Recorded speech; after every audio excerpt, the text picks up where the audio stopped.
aldaw, February 16, 2024. Nagpapadangog po ako kay Tita Teresa Letana. Ta si Tresha Mariletana, Kuya Joe. Si Boy, nagsisilibarkan sa iyang kumplian ng na pagkaaldaw.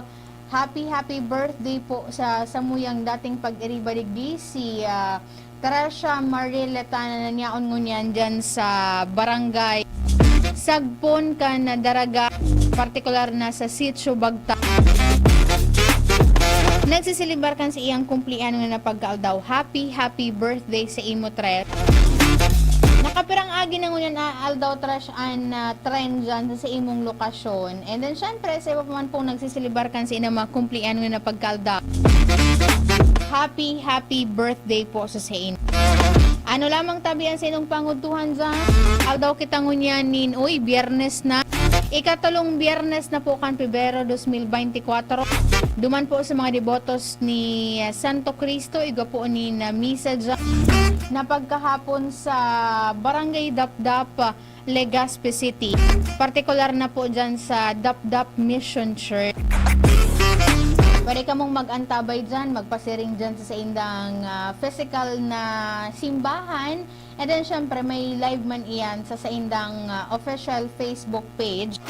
Hanapon nindo sa Dapdap Mission Church dyan. Tanganing makaantabay ka mo sa simba, sa misa po dyan ni Father Jonathan Calieja. Maray na pagkauto po sa gabos na nakaantabay sa indang mga harong. Kumusta po tabi ka mo? Ano lamang tabian sa inyong pangutuhan dyan? Naglalaon po kami na kamuna sa maray na kamugtakan. Harayo po sa anong nakahilangan. And itong sumanga nasa may namamatayan ngunan, let's hope and pray na sana po sa mga masunod na alda. Kamu po an ano na po digdi marahay na. Kailan ta dipisil po bagang ngunyan pag may namamatayan ka aside duman sa syempre dipisil na may namamatayan ka sa imong salud, mahal na patingunan ang pagpapakonsulta sa mga medical facility. Unless kung kamuan miyembro kan PhilHealth, kas ka nakalis bagang aldaw, pig-explain ni ano po digdi kan Vice President di po sa Bicol Region kan PhilHealth, itong sa mga benefits manin kaibahan itong konsulta package upside duman sa itong screening, pag-check kan sa imong salud. Matatawan ka pa ni na libreng bulong and then ito pang mga laboratories and iba pa. Joshua, day ko masisimbagan sa imong call ngunit na pagkahapon ta on board ako, day pwedeng i-on air sa tuyang Ororo. Si Joshua, day ko masabutan kasi bago nagmi-miss call sa kuya kasi simbagon ko na binaba. Tapos ngunit ako nag-a-upload ka sa bago, may kauro na naman na iba. Ngunit nagmi-miss call na naman siya. Kada ko aram kung sisiyang kauro ni Joshua Kasubago. Pero Josh, kaya mo naan.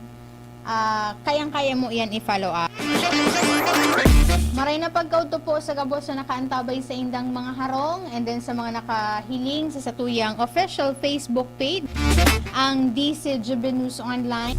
Maray na pagkauto kay Mambing Buen Bores. Sabi na good afternoon po Miss Angel. Kay Sir Berna. Nakaantabay man po ngunyan siya sa satuyang DCGB News Online. Sabi na pabati po sa mga taga-Baclayon, Bakakay Albay, sa Family Bernal and Family Belgado. Siya i-check mo siya ang messages kan DCGB. Dakol ang mga nagme-message duman na ano po rin nagkarerebo kaya Kuya Jun kan mga weting na iyan. May mga information digding pig tatao. Ang satuyang mga listener abo ko abo ko magbasa kaini siya. Tabaad ako makurese. Sabi ni Kuya Brandon Mabili, ay Kuya Brandon maray na pagkaudto po sa imo. Sabi na maray na udto tabi sa gabo na nakaantabay watching from Pasig City. Kuya Brandon, di ka na po nag-uli duman sa sa barangay sa barangay Kagbako. Haloy-haloy na katang dai nagtuturo paran, mga ka-schoolmate ko niya dyan sa Kagbakong High School. Maray na pag-gauto dyan sa satuyang mga teachers and then sa principal kay Sir Riubin kan Kagbakong High School. Kaso hapon Kuya Jun, may pig padara sa kuyang surat. imbitasyon ini sa sarong pagteripon dyan sa Kagbakong High School. Kaso dahil man nga ni kita Kuya Jun makapasiring duman, tadi pisil ang oras. Dahil pwedeng mawara digdi pagkaaga sa good pagkahapo. Sabi ni Sir Joseph Avila, maray na hapon po Madam Angel, watching from Makati City. Pabati da po si Mama Edna Avila and siya Hermelina Loria, kan Banyadero, kan Daraga Albay. Oy, kulibat ko pala. Kuya Jun ka, magpasiring mo po digdi sa syudad kan Legazpi. Saan ka nag-agi? Nag-ano ka? Nag-highway ka? Di ka man na traffic dyan sa may parte kan munisipyo kan Daraga. Na traffic ka? O, duman po sa mga motorista ta, just in case na halik ka mo sa tercer distrito kan Albay and mapasiring ka mo sa third district, maghanap ka mo nin alternatibong agihan. Dahilan po ta, ngunya na pagkaaldaw, gigibuhon po itong street dance sa presentation and competition dyan. Parte po yan kan Kagsawa Festival 2024. And, anong tigikima-kima mo yun, Kuya Jun? Gari, sige, tigdatak ko. Sige, okay lang talaga ako. Sabi ni Kuya Jun, totoo na nga, tadi ka man nga pwedeng magkaon dyan. Daman po sa mga motorista ta, ngunyan pong pagkaaldaw, gigibuhon po itong kompetisyon nga ni kan street dance. Kung kaya po duman sa mga maaragi, medyo magkaka-experience ka munin gubot sa trapiko. Dahilan ta, poon ngunya na alauna nin pagkahapon, poon dyan sa may Daraga covered court pasiring po sa Duterte Highway. Magkakaigwa po nin Kagsawa Street presentation. Kaya, just in case na kamo, actually tig-suspend nga ni ang klase po dyan sa munisipyo kan Daraga. Tig-suspend ang klase dyan, tanganing matawan manin oportunidad itong mga estudyantes na makapagpartisipar and mahiling kung gurano po kakolor, kagayon ang kultura and istorya po kan munisipyo kan Daraga. 300 years na celebration kan Kagsawa. And ano po digdi? Aside mo na pagkaaldaw, February 16, gigibuhon man grarayan Kuya Ju sa February 29. February 29, Salbado, wara ka ki obligasyon.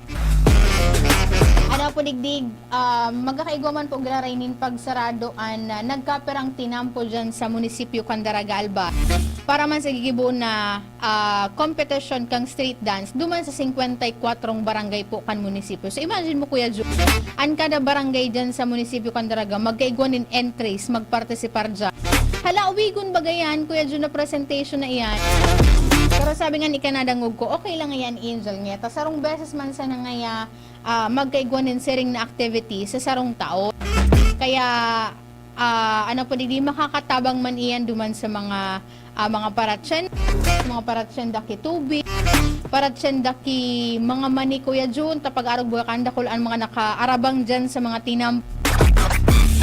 Dakula man ining oportunidad. And then syempre, makakapag-inganyar po ininin mga foreign tourist, local and foreign tourist na makakatabang po sa pagpatalubukan turist and then sa ekonomiya po kan munisipyo and then syempre sa pagtaraning pa pong mga lugar.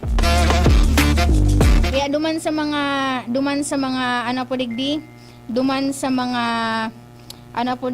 mga motorista, magtaga-anap ka po kamo naki perindong agihan.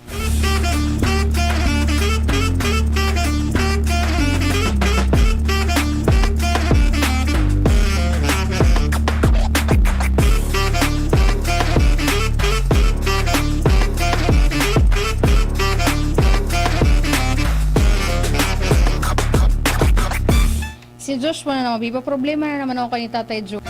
Totod ka na, bet-chat mo na si Joshua, di ko na mag-call sa kuya or mag-ano. Di ako na-concentrate. May tiga. Si Joshua James Bino, biba problema na naman ako muna na pagkaudto. Sabi ni Kuya Brandon, baya isa na, tapag nag-uli ako dyan sa Hagbakong, maghirilingan kita dyan sa sentro. Ang problema nga ni po, Kuya Brandon, bihira man ako mag-uli sa Hagbakong. Aram mo Joshua James, di ko aram kung barkada taka o barkada taka talaga. Basta po duman sa mga motorista na mapasirin dun sa Tercera Distrito kan Albay, maghanap ko na kamo ng alternatibong agihan. Pero ang sure ko, sagud sa aga, sarado po ang Duterte Highway. Patasaro bagayan kuya dun sa mga gigibong alternatibong agihan, tanganing makaiwas-iwas man duman sa gubot kan traffic dun sa regular na piga-agihan sa Tinampo sa may munisipyo Candarag. And piglalauman na dakol na mga mapartisipar digdi at the same time syempre suspend na nga ni ang klase, dakol talaga ang mga maghihiriling kaiyan kaya ang pagirumdum taman duman sa mga mahiriling day na kamo magbitbit nin mga darakulang kantidad din kwarta kuya June, day na magdaraking mga darakulang kantidad din kwarta, and then itong mga alahas baga na pwedeng makapag-attract nin mga daing kuro kararigot tanganing maibitaran ko yun na maging biktima kan mandurokot po na pwedeng mag-approbate siya kan pagkakataon. Oy maray na pag-go-to kay Joyce Exi. Saro ini sa mga datitang intern digdis sa DCGB hali dyan sa Bicol University.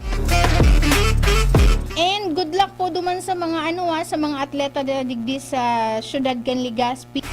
Kaso bagong aga, official nang binuksan itong Legazpi City Selection Meet. Kaso bago na aga dyan ginibo ini sa Legazpi City Science High School o ining Legasa. Sobra sa 200 na mga mga athletes iyan hali sa man iba-ibang eskwelahan po digdi sa Syudad kan Legazpi. Ang pagpipirilian na tanganing mag-representar kan Legazpi City Division para sa mangyayaring provincial meet na ang mangyayari sa mga masunod na alda. Good luck po, and good luck man duman sa mga coaches na mga kairibanan kay ni hali po sa man iba-ibang eskwelahan, mga pribadong eskwelahan po digdi sa Syudad kan Legazpi. Pampublikong eskwelahan digdi sa Syudad kan Legazpi.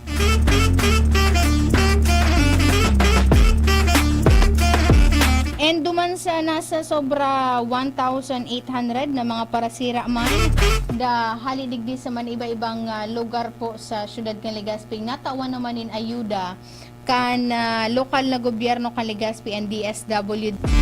Nakaresibi na sila nakalis na aldaw ka itong mga family food pack. And ining mga parasira na kaya na ini, isinda po ang nakarehistro sa Registry System for Basic Sectors in Agriculture. Naapektaran kayaan sa ilang hanap buhay kan sitwasyon kan panahon sa palibot. And itong tabang man anhali po sa lokal na gobyerno headed by Mayor Carmen Geraldine Rosal.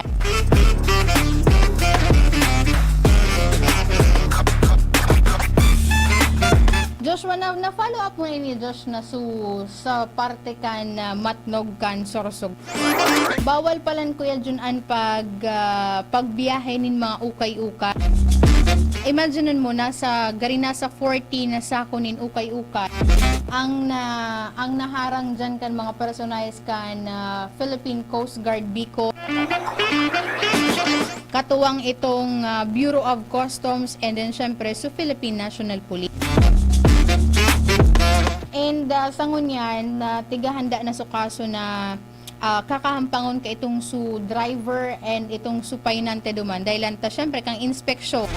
Pighanapan din magakanigong dokumentos itong driver and then itong painante na ito. Alagad nagpalyar sinda na magpresentar kan mga magakanigong dokumentos. Kaya asay duman sa lugi kuya John itong mga padigdi mga dapat na makaresibi ka itong mga ukay-ukay nitong ibabiyahe dyan pasiring sa dakulang problema duman sa mga driver ka ito, tapos kasabay duman dahil ang tasindaan makakasuhan kan Bureau of Customs. Maray na pagkauto kay Ma'am Janeline Makasiinag Lindyo, nakaantabay po una na pagkauto.